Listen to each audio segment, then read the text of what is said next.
Hey guys, it's Jason from the Dental Cone Repair channel. Today I want to cover a scenario that can happen with rear delivery units.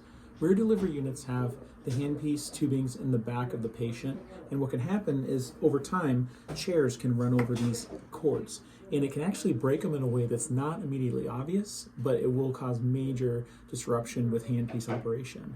Here I was just troubleshooting a handpiece. So this is a low speed, and if you look at the gauge, when I go to run this handpiece, this gauge should be actually reflecting pressure that's at this point.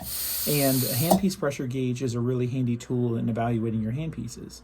Well, we should be able to adjust the pressure so that this handpiece can be operating at a proper pressure, which should be around 35 pounds of pressure. Now, in this scenario, it's not running, and I just hear the noise. I've already tried adjusting it right here. I've tried opening it up, and it's just not doing anything. So the way to check this definitively is to take off the handpiece from the handpiece pressure gauge. And what we're going to find is, now what you're going to do is you're going to take your thumb and you're going to block that port. And what I'm expecting is for that gauge to jump, and it's not. And the reason it's not is because back in here, inside the unit, there's a hole, and I'll reveal that hole. It's one of these right here.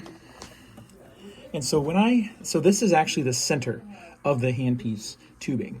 And so when I step on this foot pedal, I can actually feel air blowing out from the center of that octopus thing right there. I feel it with my thumb. Now, this is the way that you check for sure. And this is super interesting. So as you can see, there's not a problem on the handpiece tubing, but you can tell where it's been rolled over the most with the chair. So what I'm going to do is I'm going to take the seam ripper, and I'm just going to go ahead and perforate it and just run it like so. Okay. And then what I'm going to do is I'm going to open this up, and I'm going to find that this whole tubing has been basically compromised. Look at that. I just opened that up in front of you, and see how the tubings should all the tubings should look like that. But what happens is when you roll over it with the chair, it opens up, and now it actually has a hole in it. So when you go to run it, air is actually blowing out right in that point right there. So, yeah, pretty crazy. But that's how you use this gauge to check for this problem. And this is a super common problem. So if for some reason your handpiece isn't running, this could be it, especially if you've been running over your chair, your hose with your chair. Thanks again. This is Jason from the Dental Cone Repair channel, showing you some awesome tips. Thank you.